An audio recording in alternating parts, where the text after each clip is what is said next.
All right, y'all. Let's go ahead and get started. So, as you can see, we are going to be recording it. My name is Nadia. I'm a teacher and I'm with the Stop LAPD Spine Coalition. And as you can see, we are recording the webinar. This is because we want folks to be able to access it later. Especially, well, we do this with all of our webinars, all of our meetings, but especially today, with the curriculum, as curriculum is meant to be shared. So as Akil was saying, if you would like to go ahead and put your name and in the chat and your gender pronoun as well, and maybe which organization you're with. Sorry, that would be great. And then, sorry, excuse me. And so yeah, so we'll go ahead and just get started then. Again, my name is Nadia, and today basically we're going to be looking at curriculum. And this is something I'm very personally connected to as well. And I think whether you're an educator or not, we've all been subjected to different curriculums, right? Curricula, excuse me, whether in school, even our work, but really for us, we've been really looking at how do we create abolitionist curriculum. And so today we're going to look at, over the summer, we were part of a program, STEM to the Future. We're going to be talking about that and just talking about the curriculum. And really the idea is for us to kind of share and really also open the space for folks to give feedback, share their own curriculum. Curriculum is meant to be shared, right? But of course, giving credit to folks where credit is due, because we know knowledge gets stolen, exploited all the time, right? And it has been historically. So, and then we'll also be talking with our very close partners, Palestinian Youth Movement, about their curriculum they have as well for their school and their youth. And just a super quick background about the War on Youth Fight. We are looking at programs that target young people, specifically under the narrative and framework of the violent extremism narrative, the terrorism narrative. We know Black and Brown youth have been targeted under various frameworks, but really what we've seen now is, the gang narrative, excuse me, being used for decades now, very explicitly coming together with the anti-terrorism, anti-violent extremism narrative. And so within that, there's different programs we are fighting. One of them being countering violent extremism, excuse me, through the Department of Homeland Security, as well as preventing violent extremism through the FBI. Now, both of these programs essentially target people for, quote, suspicious behaviors, right? Essentially being, quote, too radical, too into your culture, questioning authority. And the Preventing Violent Extremism program targets specifically K through 12 youth. And then within that, there's LA's version, Los Angeles's version of it, which has recently passed despite major community pushback, called PATHE, Providing Alternatives to Hinder Extremism. And that essentially has declared and funded for LAPD, their mental health unit, their gang unit, to also hire snitches, informants, right? Using teachers, counselors, faith leaders to basically snitch on youth, to not be that safety net that we're supposed to be. So that's kind of the programs in a super quick summary, because we do want to spend the bulk of our time on the curriculum. So I'll go ahead and pause there and really appreciate, excuse me, really appreciate folks putting their introductions in the chat. Again, my name is Nadia, she, her, and also a teacher. It's cool to see some teachers here. And again, even if you're not a teacher, right, this is something that either has affected all of us, or maybe you have kids, godchildren, nieces, nephews. So I think this is something that we all can relate to. So I think first what we're going to do is we're going to talk about our STEM to the Future participation and kind of what that was about. And Akil will also be facilitating an activity just to kind of model some of that. And again, please feel free to give your input, and we'll definitely be opening it up for folks to share their thoughts as well.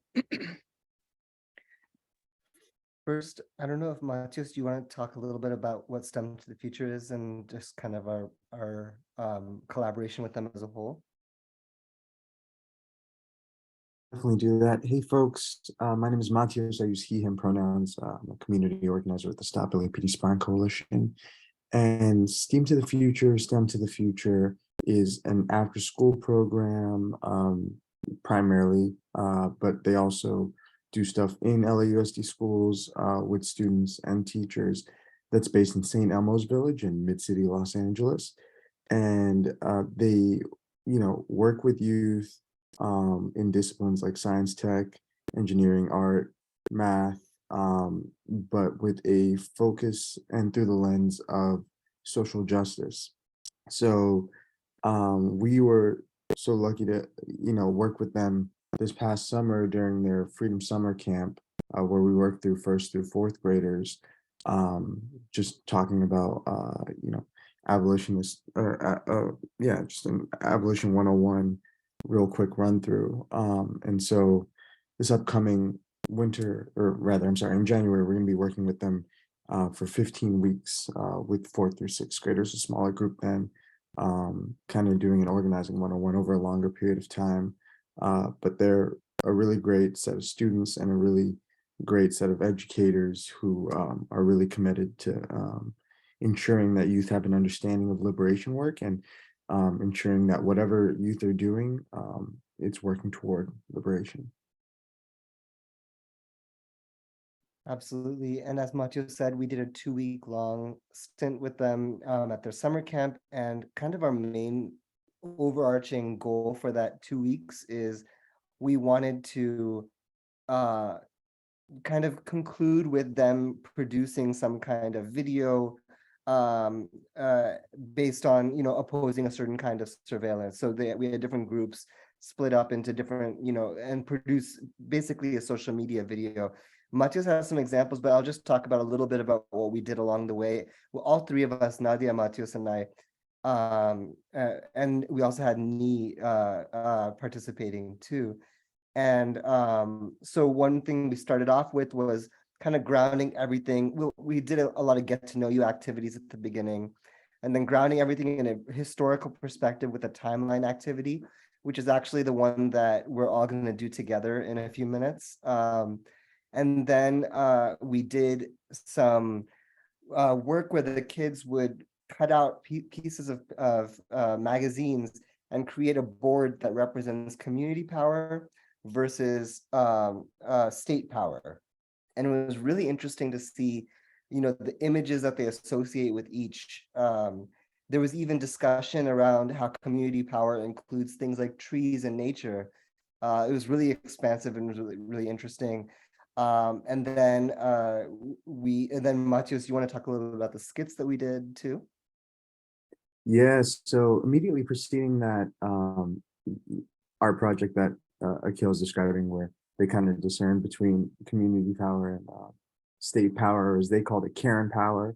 Yeah. We kind of had we had a lesson about power specifically and the examples of how we see power used. And so we talked about just in a broader sense of like the withholding and sharing of resources and how, that's an expression of power, and also the pursuit of land and how that's a pursuit of power, and in a very broad way. And then, ultimately we did these skits that showed everyday interactions, right? Where an employee is maybe at a restaurant like Chipotle is kind of what we were talking about, but an employee is being abused by a customer or their employer, and just assessing who has the power in that situation, right?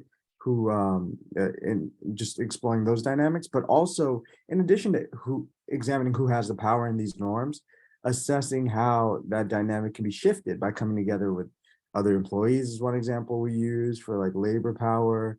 And then also, yeah, like another one is I played an evil mayor, and so like assessing what the students wanted and when they didn't get it, what they could do to come together and utilize their community power against a state power. So yeah, that was a little bit about that day.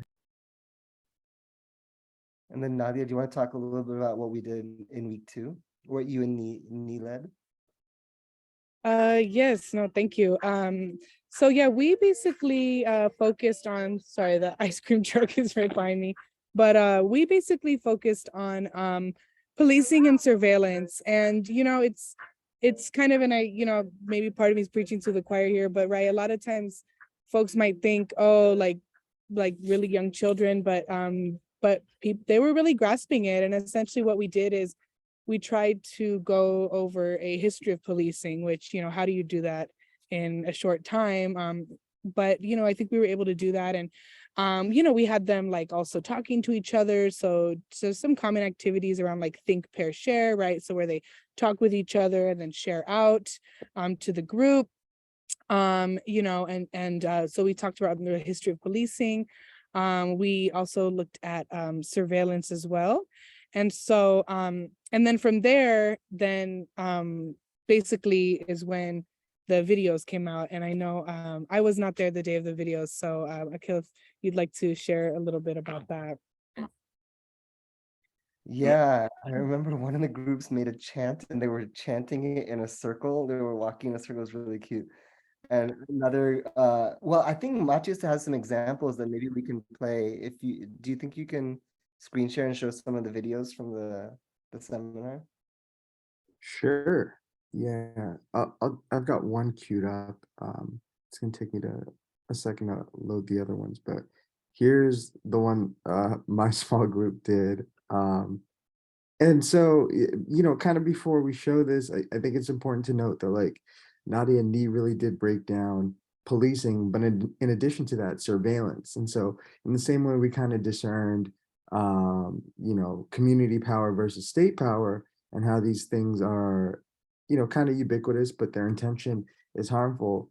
Like toward the end, the youth kind of understood like things like cameras are things that we can use for good and for fun and for remembering things, but in the wrong hands, in the hands of people that would abuse their power or whatever, with a harmful intent behind them, they also become harmful. So my little group wanted to talk about states using cameras. And so here's a video that they made. Can folks see that? Cool.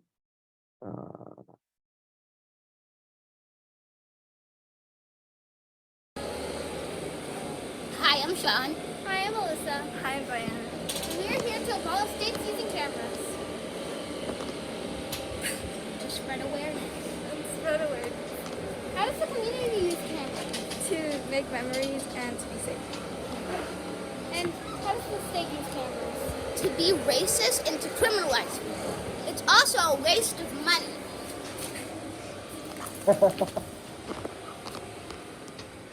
Abolish the state using cameras. They wrote that all themselves too, which I love. Yeah, there was a little writing session.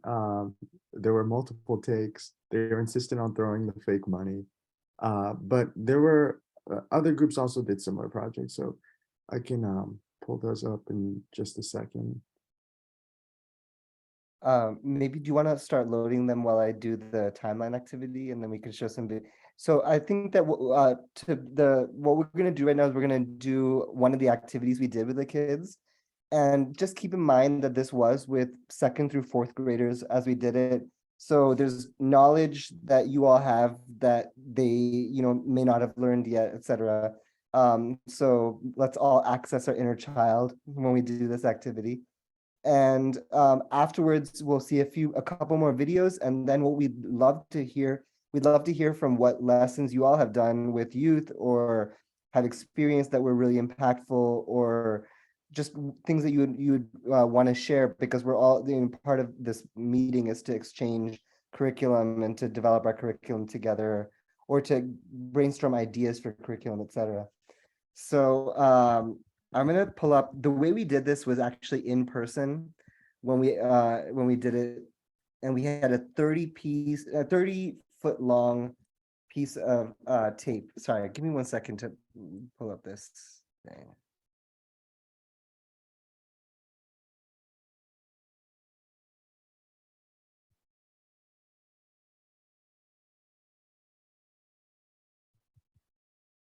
Here we go. So I tried to recreate this digitally, but what we had a wall, an outdoor wall, and a 30-foot long piece of tape. And in that tape, in that 30-foot long piece of tape, each foot represents 10,000 years. So it was a timeline of 300,000 years, which is approximately how long currently people consider humans to have existed for. Specifically, human, like our species of Homo sapiens, is supposed to be around 300,000 years old. So I made a digital version of that timeline here. Oh, here's Nadia again. Okay, I made a digital version of that timeline. You can see here, 300,000 years ago, they're the first humans. And all the way at the end, I'm gonna zoom in. There's me, right there saying hi. So that's the 300,000 years of humanity, and it culminates in me. No, I'm just joking. And what we're going to do right now is we have 10 items right here where we're going to try to guess where on the map, where on the timeline these things should go. And it includes things such as, when did humans first domesticate dogs? When they domesticate cats? When did they develop the skills of writing? When was the US established? When did Native people first come to the Americas? When were police departments created on this land? When was slavery abolished? When was farming developed? So some old stuff, some recent stuff. And yeah, exactly. Yeah, Fatima, you also use this? My brother actually works there, that's why I've been using it. So I would love to have a volunteer to place one of these on the timeline where you think it should go. You can choose any of the ones here, and all you have to do to place it is you can just click it and drag it, and you can drag it to wherever. And let's just, for the game's sake, no Google, because we could all look stuff up. And the other thing is, no shame or embarrassment if we get stuff wrong, right? Because I didn't learn this stuff in school. When I was, studying, we were developing this lesson plan, there were a lot of things that blew my mind that I didn't know before. So it's okay to guess, and it's part of the fun if you get it wrong. So is there a volunteer who wants to try your hand at one of these? Okay, Naoko, you want to do farming? Okay, so I'm going to send you the link and the password, and then Naoko, all you have to do is just click and drag to where in the timeline you think it should go. Thank you to our first contestant, Naoko.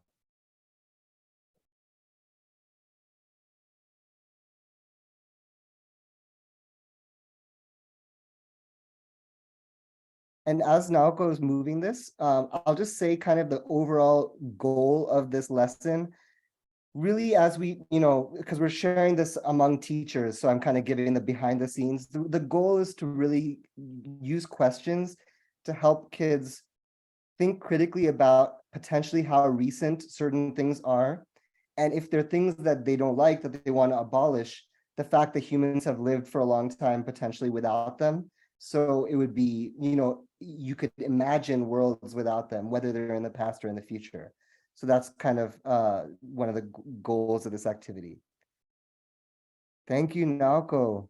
Okay, do we have another contestant who wants to do another one before we, let's have like 2 or 3 people do it, and then we'll go rapid fire and do the rest of them, and then I'll look them up. Is there another person who wants to do? So we have a whole bunch here. Oh, okay. That's Jay, right? If you're in the car, what you can do is you can also tell us where you want, if you want to say one out loud, I can move it myself to where in the timeline you want it to be on a span of 0 to 300,000 years ago.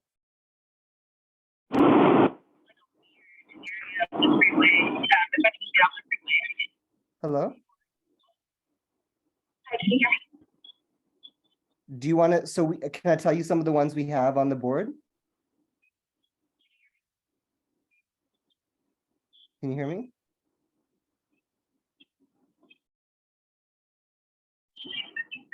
Can you hear me? Yeah, we can hear you. Do you want to do writing, pet cats, police, end of slavery, pet If I'm able dogs? to we're on the freeway. I'm getting off the freeway in like a couple minutes. If I can wait until I get off the freeway. Okay. Does somebody else want to go first then? Somebody else want to go first before Jay then?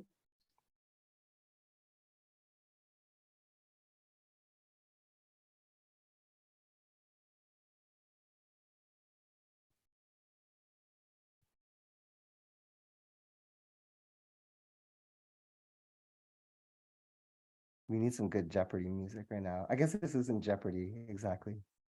Yolanda. Okay, thank you, Yolanda. Which one does Yolanda want to try? Oh, are they using your account, Naoko? Okay, cool. So they'll just do it themselves.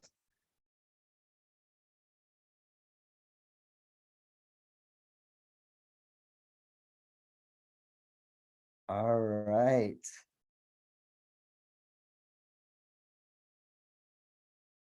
Oh, I think you gotta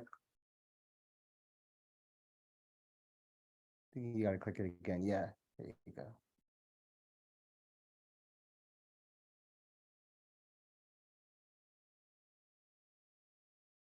Nice.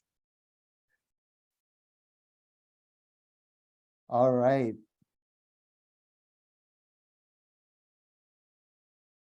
Thank you, Yolanda. All right, let's quickly just do it in the chat for the sake of time for the other. Thank you, Yolanda, and thank you, Naoko. Put your guess in the chat for pet cats. How long ago do you think pet cats were? On a scale of now to 300,000 years ago. Anybody in the chat? 100,000. Thank you, Jasmine. I'll move it there for you. And let's try. Oh, those are two different answers. Maybe I'll duplicate it so that I can. Let's see. I'll put one here, and then I'll duplicate another one for 8,000 years ago, which is over here.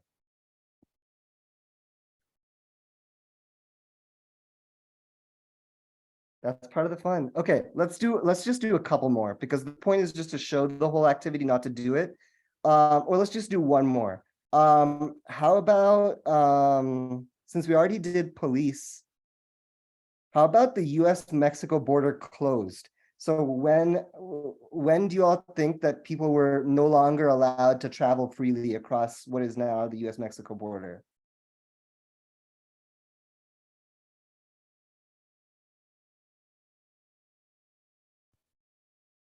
By the way, just as a teacher thing, the other thing that we did as we thank you so much, Ana Maria. I'll put that in there.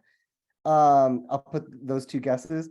Notice that we have text in English and Spanish, and we have an image so that students for each of these can associate, just so we're using multiple senses. We're using spatial learning, we're using image, we're using verbal.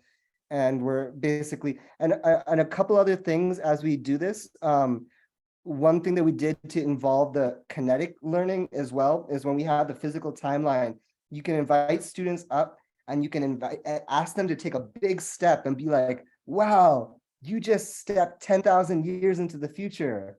Or you can ask them to walk backwards and you can do the sounds kind of like of rewinding. You can make a rewinding sound, just to help kids kind of develop a sense of, okay, you're moving forward in time, you're moving backwards in time. I think one of the downsides to this activity as a whole is just that awareness of time is one of the hardest things for little kids, as we kind of found out from doing this activity. You know, things that are 5 years ago feel really old, and things that are 500 years ago feel really old, and things that are 5,000. So like, it just all feels old. So it's kind of hard to, you know, so we actually talked to some elementary teachers in craft in this lesson and tried to get a sense of how to get this across. Okay, so we have one person saying 100 years ago. Guess what? Each of these is 500 years, these little notches. So I have to make it really small and put it right here. Okay, let's look up some of the answers to these. Actually, Matias, do you think you could pull up that doc that we had it on so you can tell us? Oh, okay, I'll pull it up, just 1 second.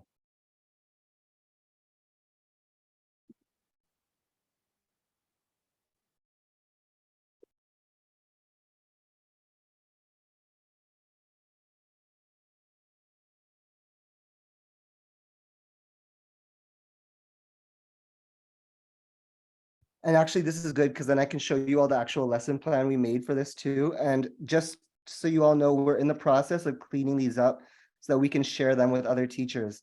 So this has a lot of the stuff I already said. For example, you know, this goofy rewinding sound.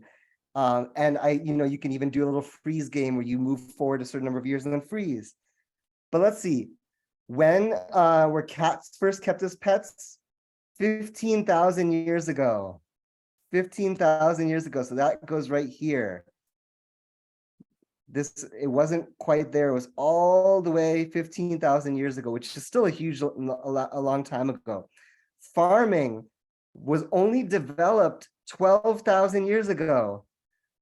So all of this time that humans lived, farming was only developed here. Whoops. Only developed 12,000 years ago. Let's see, what was another one that we did? We did when the police were first created in this country, 170 years ago. And that's when the first actual police departments on this entire land were developed. So it's 170 years ago. That means that it is right about here. I'm just gonna kind of put it right there. And then when was the border closed? The border crossing was only closed 93 years ago. Even though there was a border before that, the border mainly existed, honestly, to prevent enslaved people from fleeing to Mexico, where they were already abolishing slavery. So under a Black president of Mexico, in fact, and that's why Texas seceded from Mexico.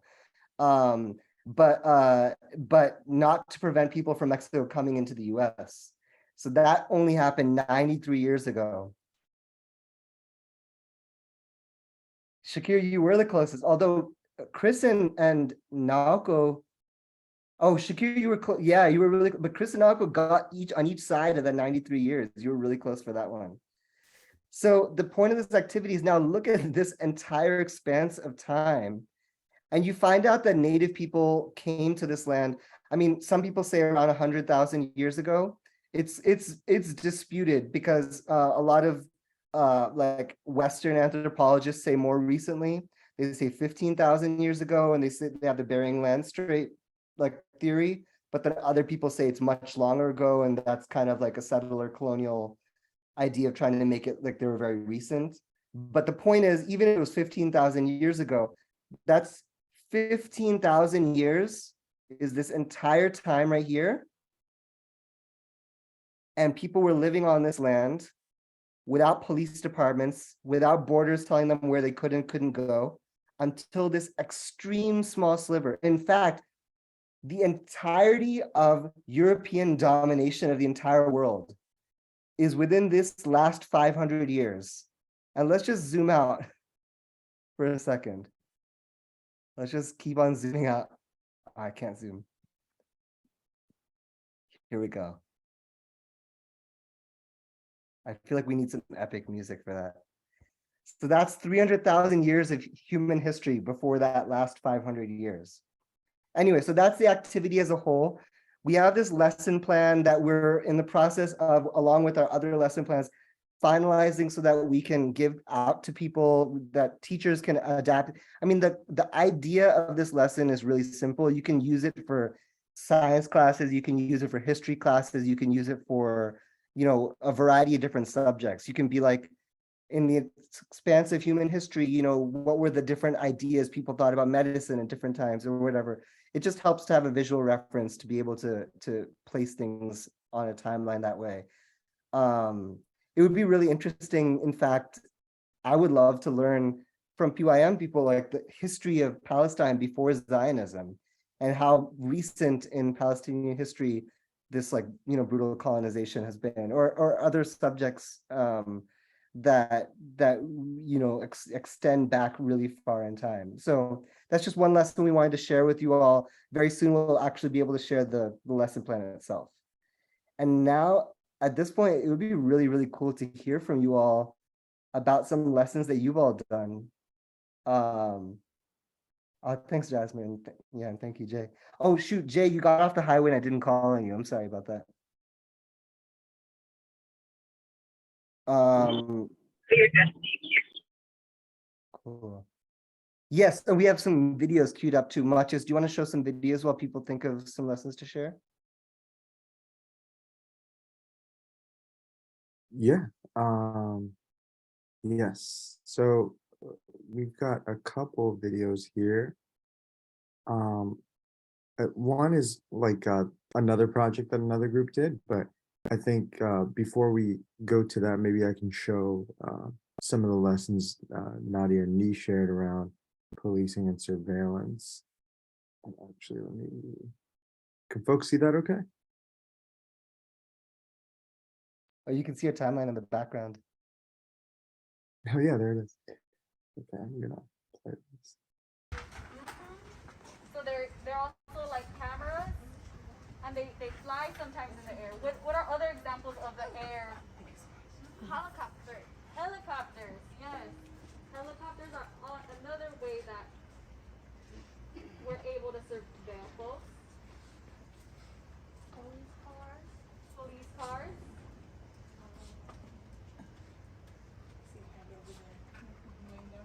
Yeah. Donut shops. So yeah, businesses and sometimes you run into police officers going into community spaces or in places where we're usually at. So Security guard. People. so I hear security guards, undercover cops. What? Undercover cops. Undercover? Yeah, I think we have a question right here. I think there might be another type of surveillance that some of you might have in your pocket. A phone? A phone? Are you kidding me? A phone? And Whoa. your computer tablet and your computer. So take all those forms of technology. So your phone. What about what you do on your phone? Look, Instagram. Hey, I'm not the one who invented it. So yeah, that's Sean, is one of those incredible students we're going to be working with next year, and his little soundbite about Instagram became really popular when we posted it online. But yeah, just to show that, like, as quickly as, like, you know, we kind of explained that on a broad level, surveillance is just, you know, people watching you for the sake of criminalizing you. They picked up real quickly. They mentioned helicopters, the laptop computer, these apps as well, like social media apps. So I think going in, at least for me, one of my biggest worries and reservations was discussing surveillance with youth, but they picked it up real quick. And so here is, I think, what immediately followed after that video. In the metro train. If you see something, say something. Yeah. I haven't seen. That would be a form of surveillance, huh? Watching? Oh wait, I pulled that. See something.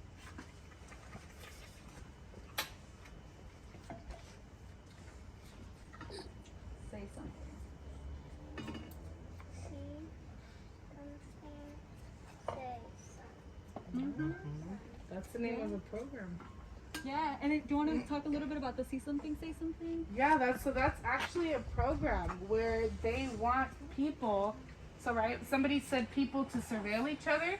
So this is actually now the police, the government, asking people to report on each other, right? So instead of saying, hey, let's take care of each other, right, building community power, the government's saying, no, we want you to report anything you see as suspicious. And we've talked about, right, how I think somebody gave the example of the Karen police officer, right, pulling over somebody who wasn't white.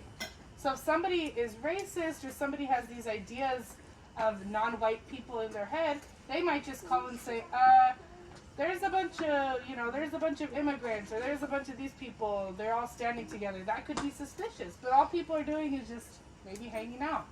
So that program, it gets people to the word snitch or tell on each other instead of taking care of each other.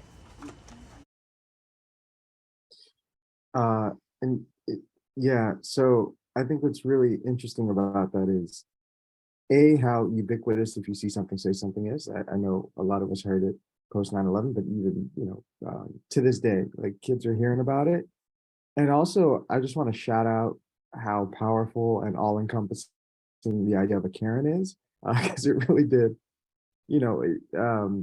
I think what was important to us was being able to use that language, like that they understood, like even state power, discussing it as Karen power, with the implicit understanding that, yeah, that's an abuse of power. And then even describing these cops as Karens in a lot of ways that are gonna kind of use their power to target a certain group. And so, Akil, we have one more video if I can show. It's just a group project for the other group, and then maybe we can talk a little bit more. So, Yeah. Hey, son. Hi. What's this? A phone case. Oh, this is cool, but don't you think this is a little too glittery for a boy? What do you mean? It's kind of girly-ish. You don't think? No. Oh, well, come on, let's go get a new phone case, like Fortnite or Among Us. Hi. I just wanted to say I don't think it's right. Excuse me, ma'am. I don't think it's right for him to get another phone case just because it's glittery. Because he can have whatever he wants. Like, what if you want a Fortnite or a Roblox one? It doesn't matter what he likes. But it doesn't matter what you like. It matters about what the other person likes. You're right. I think this is kind of cool. And if our son says it's cool, then he likes it. Come on. Thank you. Thank you. Yeah. yeah, so we I think that, so the groups themselves kind of picked their topic that they wanted to talk about. And so I thought it was really cool that, they recognize the policing of, like, what different genders can like or have to like, or what their norms are, as something to target. And that's what they wanted to talk about right there. In that instance, it was just whether or not, a boy can have a glittery phone case. So yeah, that's kind of some of the projects we did.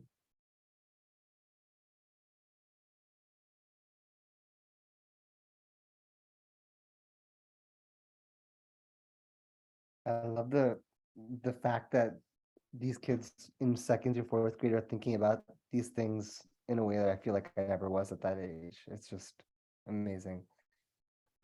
So we have so many teachers and people who work with youth of different kinds, and also just people who have been youth and have experienced lessons too. Maybe it would be great to hear some particularly impactful, abolitionist lessons that you've either given or received. And then after we hear from a few people, we're gonna toss it to Abudi from PYM to tell us a little bit about their cultural arts education and programs. But also, are people able to unmute as they are right now, Matheus?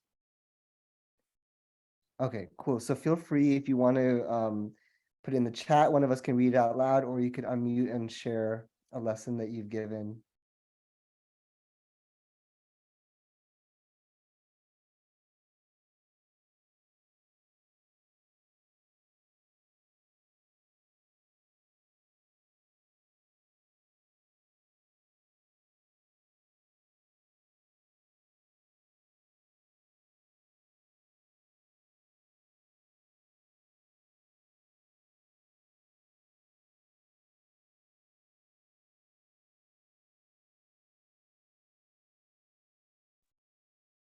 Hi, I can go. Can you all hear me all right? Cool. My name is Zach, and I'm an outdoor educator. I was working with an organization for the past couple of years doing place-based education and like a lot of different parks and trails around the Los Angeles area.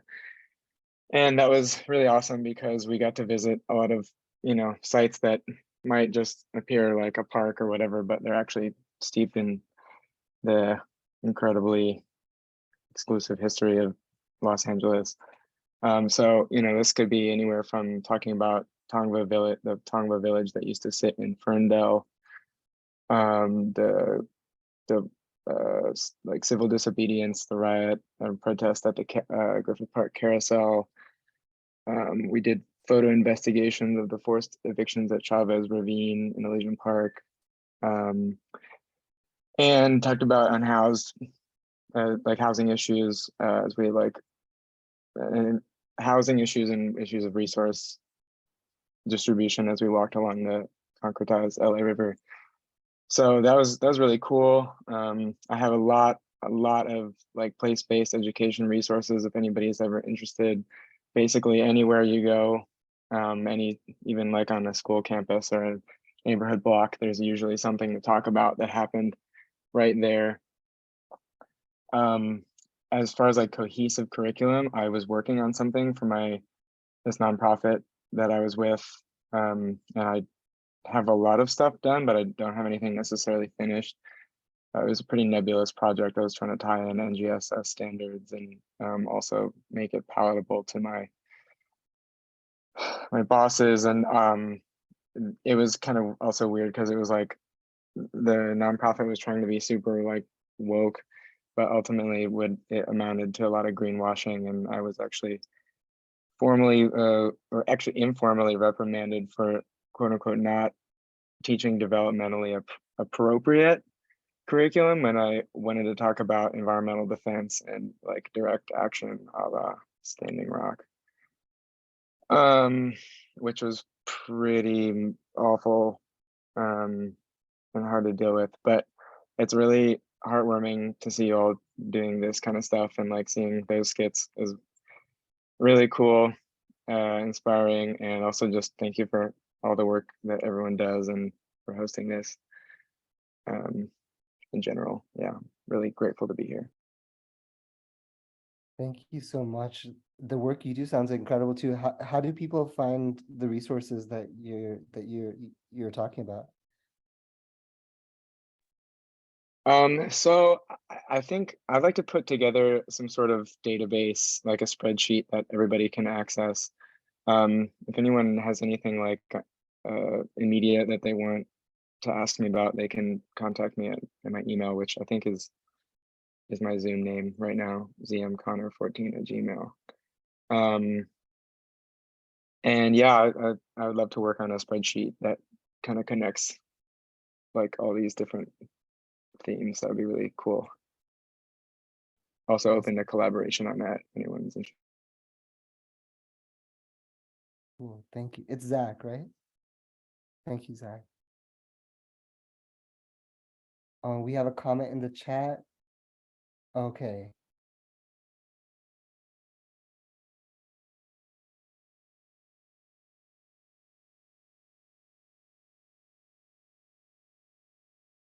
I'm not exactly sure what that was referring to.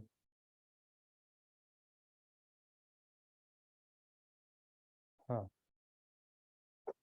Anyway. Anybody else want to share a lesson that they've given or received that was impactful along the themes of abolition, policing, social justice? Or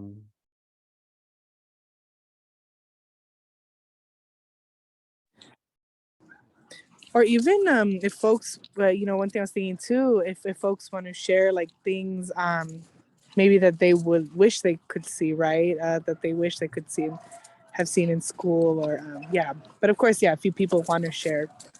Yeah, that was just something I was thinking of. I know as a student, I always, I got like one teacher who really like brought it, but for the most part, was penalized, for sharing anything sort of outside of it, right? Outside of what the teacher wanted me to share and that curriculum. But so yeah, maybe folks want to share their own experiences or curriculum that they wish they would have seen in school. That's another thought.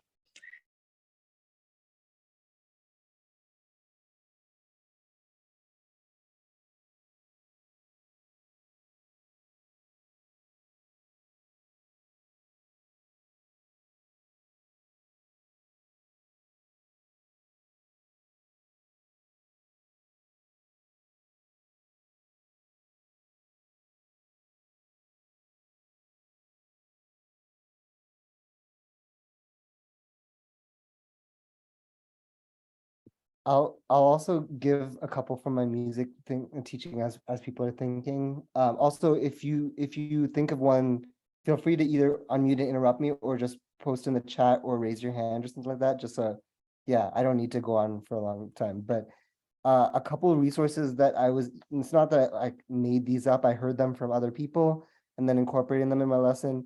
There's this extremely popular salsa song that's like a lot of the youth seem to have heard or recognized, and then the lyrics are actually about the transatlantic slave trade and violence against Black women.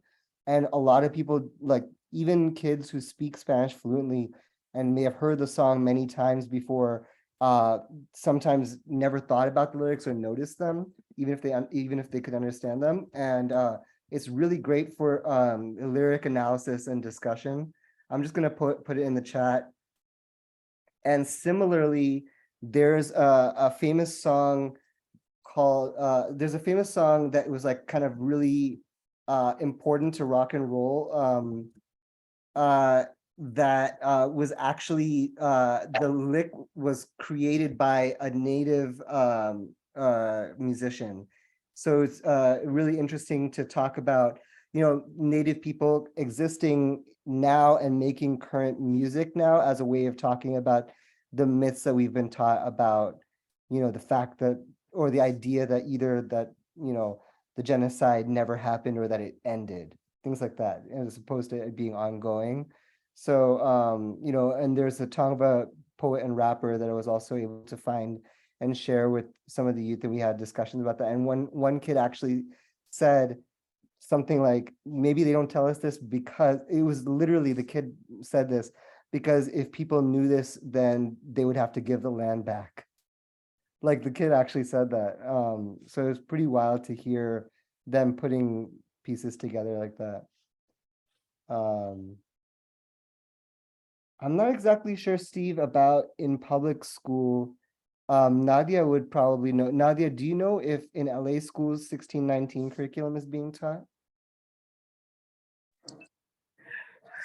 I mean, not like it's sort of not written in, of course, right? But definitely I feel like individually folks are incorporating it. I teach history, so I do incorporate it. I not explicitly US history, I teach world history, but obviously, I mean, that is global, right? So so for me, I definitely incorporate it. And I know there are teachers who do, but yeah, it's definitely not. I mean, when you look at the state standards for world history, it's it's what we would expect. Super whitewashed, very Eurocentric. It's like I think there's like 10 standards, and Europe has like 4 maybe about sort of its evolution, but then like all of the continent of Africa gets one standard, like it's some static thing. All of Latin America gets one standard.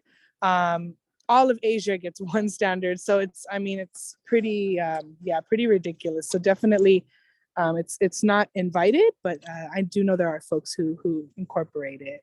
And I'm sure there's plenty of teachers who do that I don't know or haven't heard about. But yeah. Cool. And we have Ana Maria on stack. Feel free to unmute and go. Hi, yes. And sorry, I'm like cooking dinner, so I won't come on camera, so you don't see me cooking this rice. But yeah, I just wanted to share the organization that I work with. We've just been like thinking a lot about how to use illustrations for like conversation around issues that a lot of the time seem a little intimidating for people to talk about. And we developed this curriculum, and it was mostly geared towards adults, but we have partnered up with a couple of like young people organizations, and I think it could be adaptable. And I'll just like drop the link here in case people want to take a look. It's in English and Spanish, and we're going to be translating it into French pretty soon. But a lot of the strategies that we use were just sort of like, look at this image and like, what do you see? You know, what emotions does it evoke on you? And we like provided prompt questions for people in the group to have conversations about what they were seeing and how that relates to their life. So just sort of, you know, experimenting with different ways of like learning about an issue and talking with each other through illustrations. Awesome. Looks great. Thank you for sharing this with us.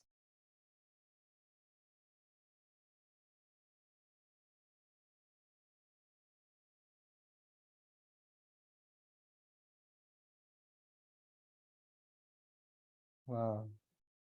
Some of this looks like some of our zines from the coalition. Are there one or two more people who would want to share? We welcome other people to share lessons, as Nadia said, that you either given or received, or that you wish you had received.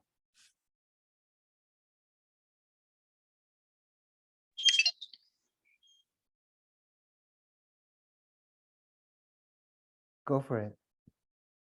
I think it's Jay. Hi, yeah, finally home. Sorry about that. My name is Jay. I'm a parent. I also work for Parenting for Liberation as a community organizer, so work with community folks. I am sorry. It wasn't in the cardboard. Let's look together. I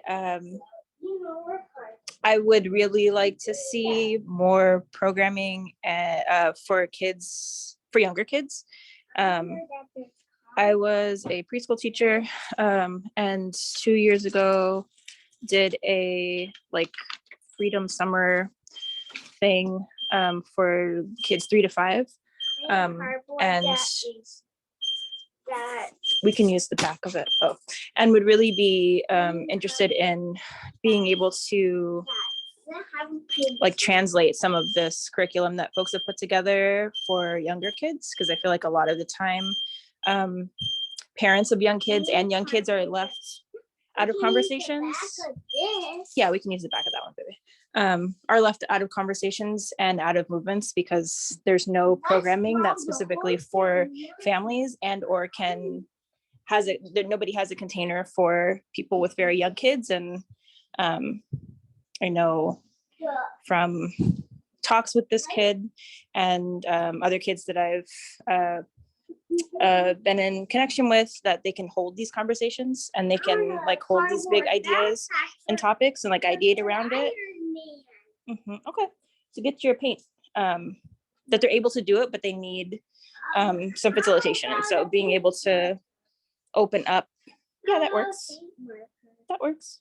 Being able to open up conversation to people with younger kids, I think would be helpful for people, because just programming in general is pretty shitty for young kids, especially like during the summer. When I was thinking of summer programming, I hit up STEM for the Future and I was like, please, would you, how old is the youngest kid? And they were like, not 4. So it would be, I think, even if it's like a family program, I think there's like a lot of room for people to like invite families and young kids into their organizing spaces, because then you don't have to start at 0 with like the 6, 7, 8, 9, 10-year-olds that enter your programs. You're able to like build on instead of like introduce shit, and they're able to move through the spaces that they have to move through with more awareness, like when they have to go to their school and their school is full of surveillance and full of police and full of like teachers perpetuating white supremacy and whatever else. They're able to catch it earlier if they have that information for them available to them earlier. So yeah, just programming for younger people would be great to see. Thank you. Yeah, that's something I have very little knowledge or experience, and it's really I think it sounds like a huge gap. I see Zach there. I just wanted to quickly add that I have taught in elementary, not like very young, but I will just say that even elementary as opposed to high school, it's not that kids get more and more receptive as they get older. There are strengths that younger kids have that older kids may not sometimes have. And one thing I've noticed is that as kids get older in elementary school, they get less brave about taking individual risks in front of others, or less brave trying things out, like singing something or saying an idea. They get more aware of their peers and more afraid of failure. And so there's strengths that younger kids have too that can make lessons different and exciting. Anyway, Zach, go for it. Yeah, I just wanted to share some lessons that I've learned working with the younger students, talking about like history and current events and whatnot. I think that one kind of pitfall a lot of like people, especially people coming from like activism or like school, like higher education background, can fall into is just kind of talking at the kids, like not at the kid, or just like assuming some of the fundamental like values of what you're talking about are like understood, which is to say that like how you integrate social emotional learning and set classroom expectations can really help strengthen how you talk about all these bigger issues. Because I mean, what this looks like is, instead of a teacher telling you at the beginning of class, these are the rules for the classroom, you work with the class to create a group contract for expectations that not only the teacher has for the kids, but the kids have for the teacher. Like, I'm not going to interrupt you when you're speaking, right? Also non-transactional strategies, like instead of paying attention, we like give our attention. Like, and you can, I don't know, you can examine a lot of different aspects of teaching and that through these lenses or whatever. The last thing I'll say is like restorative justice policies in terms of like accountability for when expectations are not met or whatever, like non-punitive approaches to education. So all these things, if you have this solid base of like everybody's a team here, we're all working together, then it's much, at least for me, and I think specifically in my case, I was teaching a lot of mostly upper middle class, mostly predominantly white, like super liberal students who had never heard of a lot of this stuff before. Yeah, so having that as a sort of foundation, like we respect each other here, we this is how we go about things, this is how we communicate clearly, this is how we use our words, and all this stuff. And the last thing I'll say is that specifically being a nature educator, there's so many wonderful examples of like, for example, resource sharing in our parks. Like the Coast Live Oak is like a mother tree to the chaparral ecosystem and the coastal sage scrub and the river ecosystems around here. It can extract water from granite in times of extreme drought, and it distributes the water to virtually all plants via the mycorrhizal connection with the help of fungi. So emphasizing cooperation versus the Darwinian like competitive narrative. Yeah, anyways. Thank you so much, Zach. Absolutely. There's a quick comment in the chat from Fatima that builds on what Zach was saying about non-transactional teaching. From Fatima said that it brings to mind Paulo Freire's framework of dialogue rather than lecturing. And then Jasmine had her hand up. Go for it. Yeah, really just wanted to build and echo on what I think Jay and Zach were both saying. I work with STEM to the Future in an after school program, and these kids are coming in with like so much expectation that like the student teacher relationship must be hierarchical and like adversarial.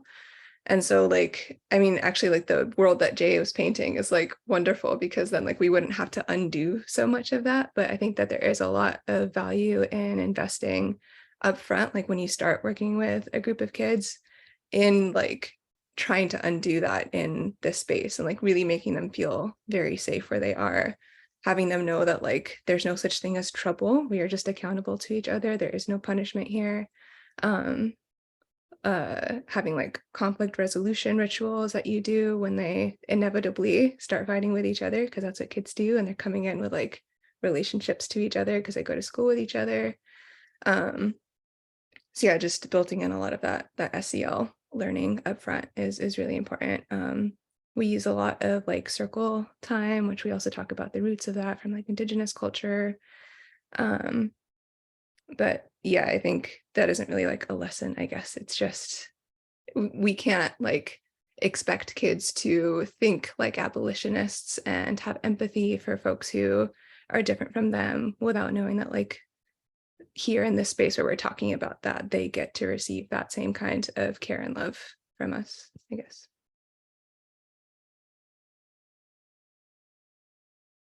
Thank you, Jasmine. I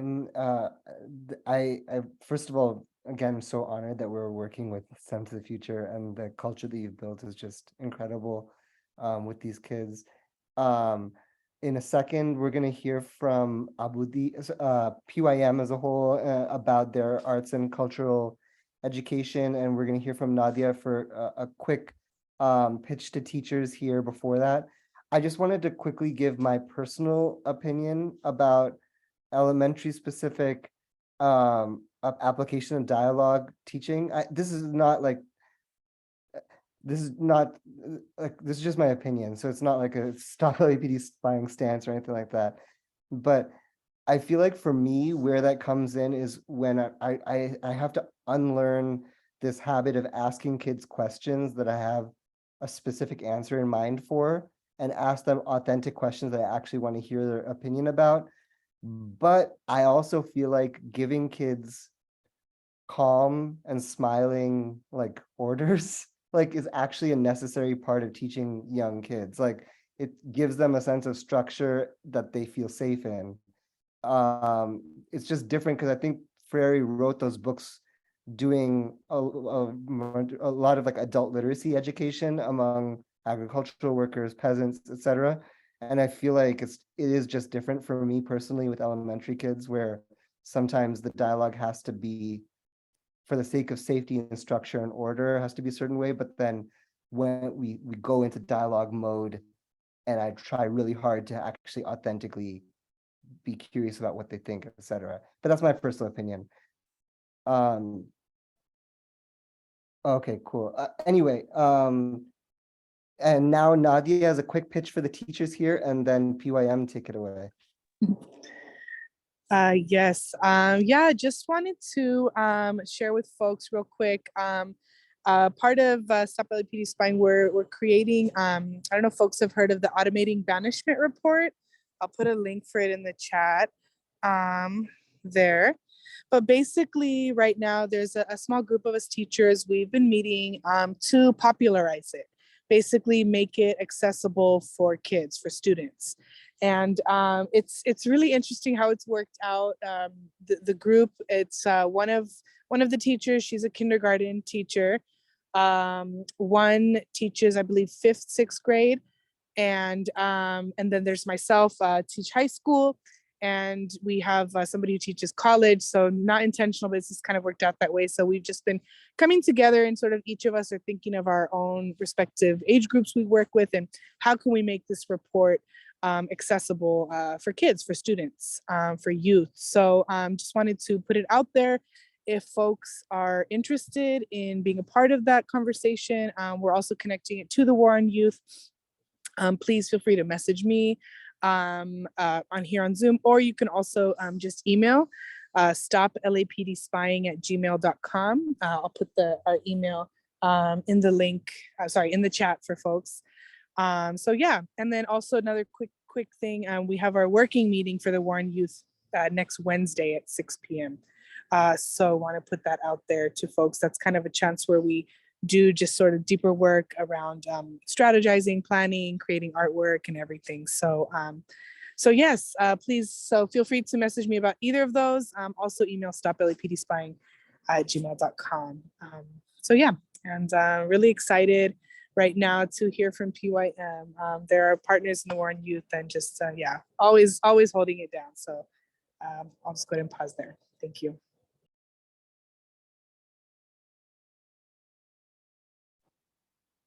Cool. Yeah. Thank you, Nadia, and thank you, everyone.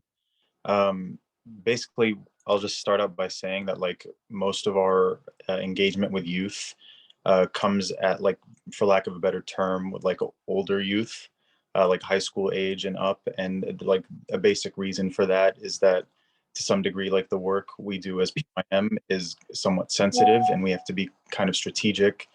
But also, like, for much of the diaspora, I think most Palestinians in the West can attest to this. Like, a lot of the education actually does start at an early age in the home, from elders. And our intervention comes in at a little bit of a later stage. But basically, what I'll say is, like, as PYM, our entire approach is through the lens of community engagement. So we're reaching the youth because the youth are part of the broader community. And so, like, on a broad level, we've got, say, like our scholarship committee, which is a resistance arts scholarship committee.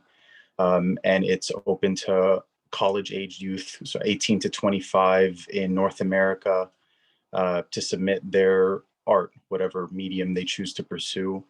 And it's always in response to, a theme that we've put forward, which is always sort of intentionally political. And we're asking them to respond to that. And we award scholarships, and we put a bunch of the submissions into an anthology, which is then put out. But along the way, there is educational engagement for the community broadly related to it. So, like, there'll be panels and like writers' workshops and other kinds of workshops for people who are submitting, to make sure that sort of the process of engaging with the material is ongoing. And it's not just like a flash in the pan. So that's kind of on a national level broadly, but I can also speak to some sort of local examples, because local chapters sort of can do things their own way as well. Like in Los Angeles, right, we've held film screenings, which are open to the community. We're planning a chalk mural event, which will be targeted towards youth to come and participate in making this mural, which is related to something that's going on in the homeland. And part of the program for that will be political education. Any event that we are tabling at, we'll always have like coloring pages for the youth, which will depict something from the homeland or a revolutionary figure, something for them to engage with. And then also, as far as like students, we do a lot of work in terms of supporting students. And Fatima, I think you can correct me if I'm wrong, but we just helped here in Southern California, high school start one of the very first Students for Justice in Palestine chapters in a high school rather than a university, in Diamond Bar. So that kind of support work is something that we are constantly working on. I can also speak to, our comrades in San Diego. They've got a center, a community center called Mejdel, which fundamentally is a refugee support community center, specifically refugees from like Arabic speaking refugees, but it is a little bit more broad than that. And a big part of their work is working with youth, like helping with schoolwork, literacy classes, college readiness, college prep. But along the way, there are also these like important discussions that happen around issues that coincide with our political line, right? Like an example that I was given from one of our friends down there is like the ROTC and like military in schools comes up a lot. Like that's the kind of thing they talk about. So yeah, those are sort of the examples that I have. So that's kind of how we operate. It's like we've got a national mission, but it really is like through the grassroots, through local chapters, engaging directly with people.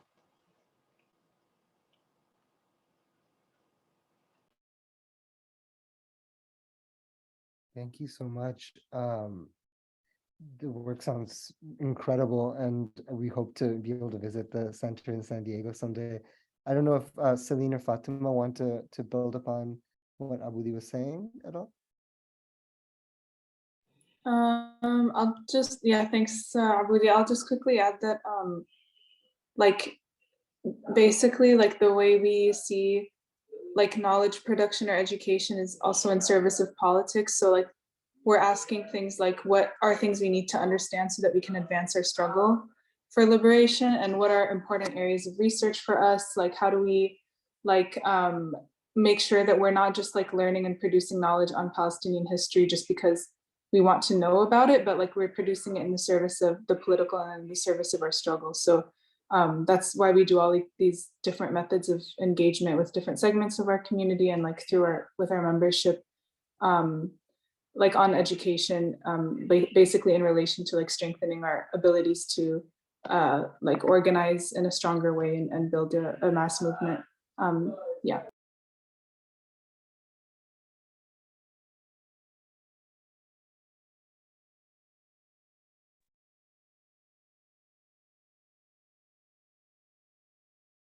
Yeah, echoing off of what Celine was saying, a lot of that framework comes from a project called the Popular University Project in Palestine, and we kind of tried to model that through taking their questions of like, okay, knowledge isn't just for knowledge's sake. What kind of knowledge do we want to pursue, and how does it allow us to fulfill our political role? And we can study our enemy, our Zionist enemy, but we can also study the history of ourselves and our people, and really preserve that institutional memory. And I think in relation to the question of like abolitionist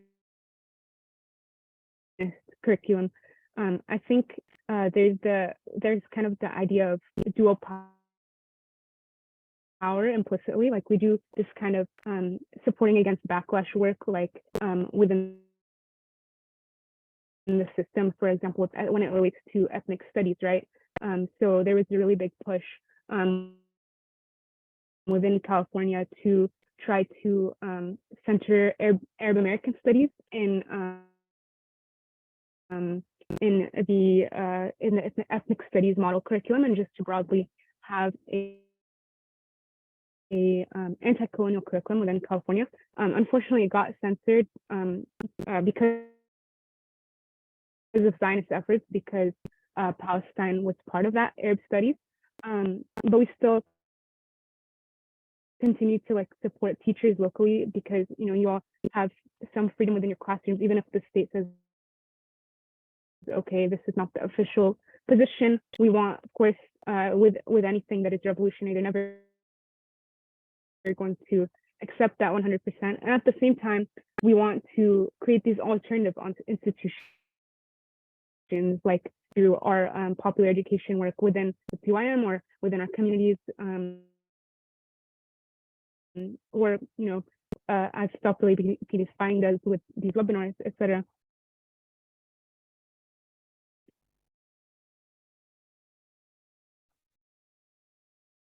Absolutely. And do you all work with Teach Palestine as well?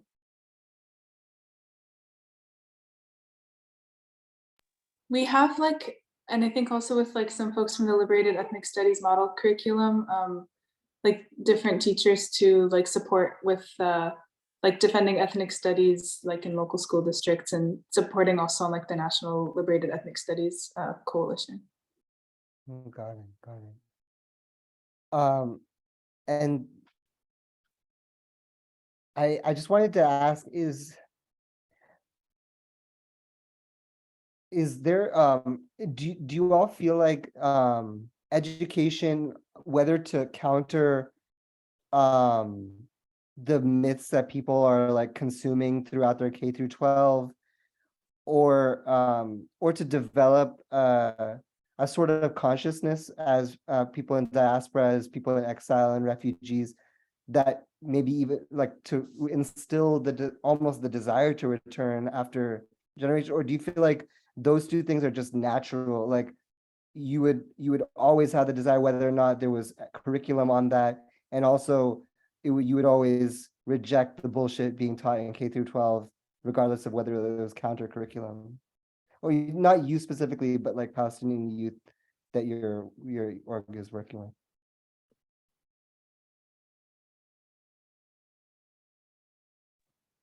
Yeah, I mean, I think definitely a part of our work with youth is constantly reinforcing the idea that there is no separation between us and our people back home, and that there's a connection between our struggle here and the struggle there. So we are throughout our politic, we are constantly reinforcing this idea that the goal is to return ultimately, whether or not people received that sort of messaging earlier on, whether they were told that that was an impossibility or something that was offensive or whatever, to even countenance through their education, that is like a core principle for us.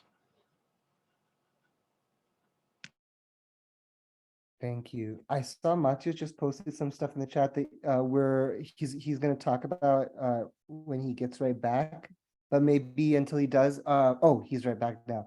Matthias, do you want to unless should we does anybody have any questions for PYM about their curriculum, their education work, their arts work and cultural work?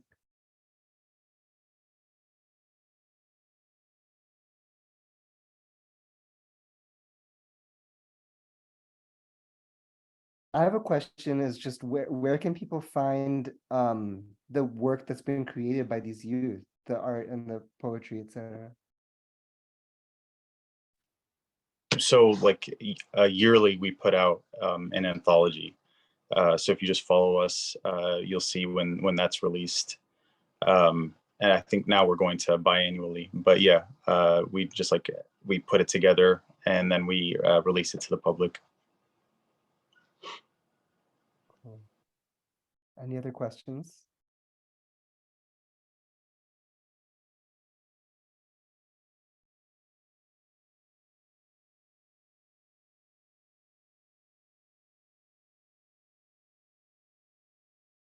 Well, thanks so much, Abudi and Fatima and Celine. Now for our final segment. Matthias, take it away. And thanks, Akil. And I want to thank our homies at PYM. And I just have a few announcements. It's not really a segment, and it's related to those links I posted in the chat. The first being Students Deserve. They've been, working and fighting to secure resources for our students from LA School Police. And so they've won over 120 million in annual funding to create this Black Student Achievement Plan to bring academic and social emotional resources and transform school climate in LAUSD. And so, these resources haven't been fully implemented, including like $15 million annually for community-based safe passage programs. So they want to hear from students and parents, LAUSD students and parents specifically. And so if we're asking if anybody is an LAUSD educator or knows LAUSD educators to circulate this survey to their students. So in the link there's a link to the actual survey, but also a link to a graphic that's a scannable QR code that folks can use. So yeah, we appreciate, I know there's not much time left in the year, but if folks can share that. And then the second thing comes from our friends from STEAM to the Future. They're going to be conducting a series of interviews with individuals in small groups as part of a data gathering process to develop a toolkit that will support elementary and middle school teachers in creating abolitionist and liberatory classrooms with a focus on how to create classrooms that are student-led, culturally relevant, and connected to the community. Each participant will receive a $100 stipend, and they're responsibly kept anonymous. And so there's a link there to schedule an interview and to get a hold of them. So we encourage folks to do so.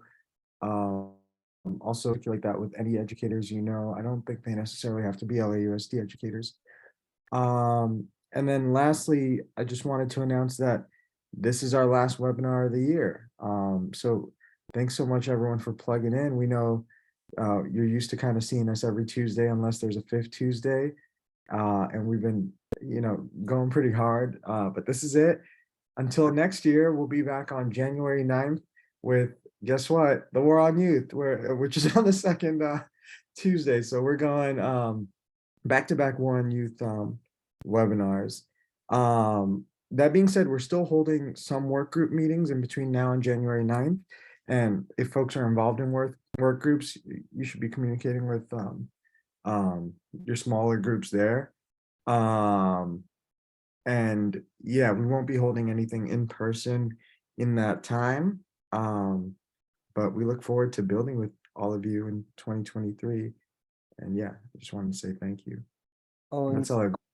speaking of, for the War on Youth Fight specifically, if you're interested, especially teachers, social workers, counselors, if you're interested in joining, and youth, if you're interested, and parents, everybody, we have our working meeting on the third Wednesday of the month every month, and that Wednesday this month is the 21st. So if you're not already, celebrating Christmas or traveling somewhere or something, and you want to join us again, that one's not a public recorded meeting. That one's a working meeting, but we're happy to have you. We also have regular research meetings on the first and third Thursday of the month, and that means that it's this Thursday, the 15th at 5 p.m. and that's for research. So if you're interested in reading through public records and digging up dirt on the cops and on shitty politicians, etc., collaborator organizations, generally we play some music and read through docs together and then share what we found at the end.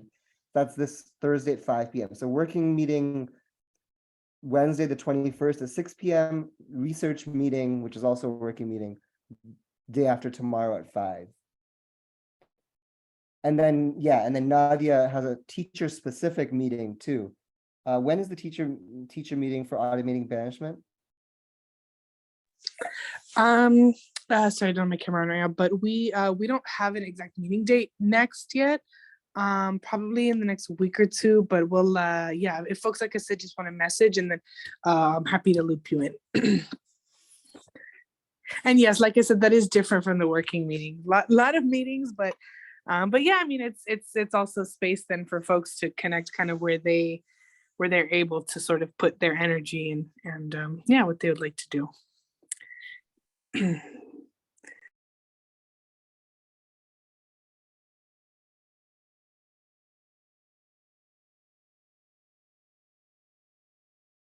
Okay, so they're in the chat, and the email for the coalition is also in the chat if you want to email to get the Zoom links to anything and to get involved. So feel free to screenshot or write down in your journal.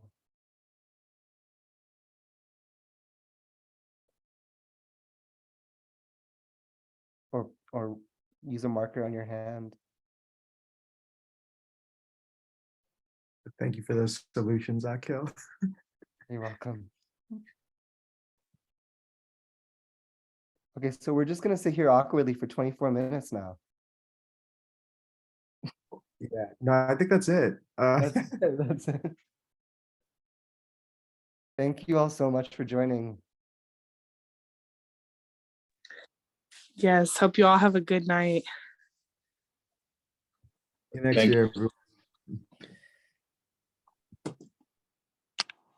you all next year. Thank you.